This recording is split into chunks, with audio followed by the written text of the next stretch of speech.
Today I'm sharing with you three things I quit doing while painting watercolors. One is I'm not using watercolor brushes, I'm using bristle brushes.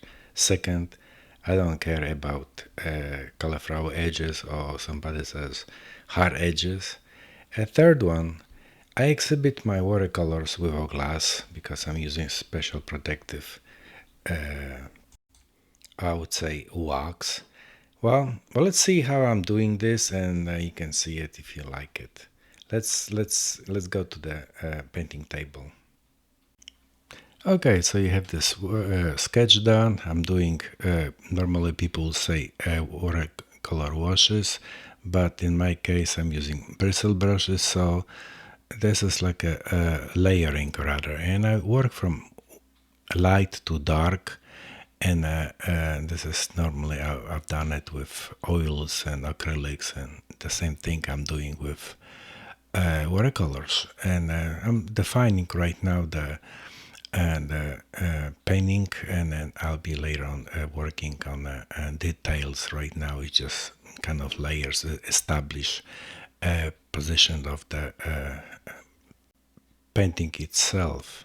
I didn't mention on my beginning that this painting is a backlit little trees, a forest tree, and early morning. So you will see the light coming through the leaves and the little branches.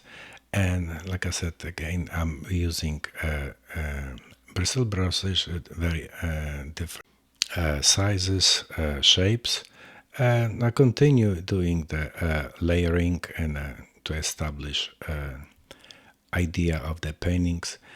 I'm using the sponge to just kind of wash it and lifted up the paint, and still doing a layering and establish the background and foreground. In this close-up, you can see it. That's a bristle brush. It's not a little pretty like the watercolor brushes, but it works fantastic. And what I'm using is the way it's like a not super wet. It's just like a damp wet, and it just worked perfectly. That's in this close-up. You can see it. It just you can do this little scratching in little nice marks and then indentions, and it will just work perfect. So you can see it, this is like a third layer. Trying to establish the leaves and little branches, small branches. Later on, I'll be developing more detail and how the painting will progress. So I'll continue to just make a little greenery. And in this close-ups, you can see it. I'm using different type of bristle brush. This is the round one. I think it's number 2 or 3. And it just worked perfect. I mean, it's not worrying like a regular water brush, a watercolor brush, but it just worked perfect.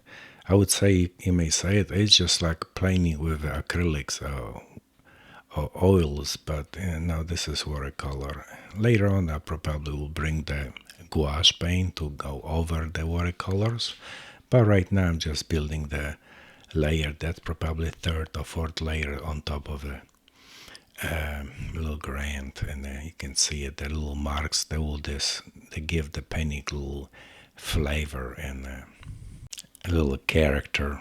You may ask yourself, what are those hard edges I was talking about? Well, just right there, you look at them, that's a whole bunch of hard edges. When people will tell you, watercolorists will tell you, no, don't do it, that will look really bad. Well, it will give an extra character to the painting. And if you don't like this edge, you always can smooth this, and I will do some smoothing there, here and there.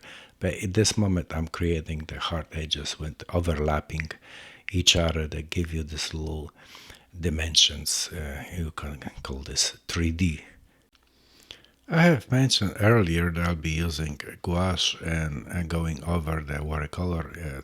Right now I'm doing a little gouache over watercolor, make it a little bit darker. In a close-up, you can see it is even more.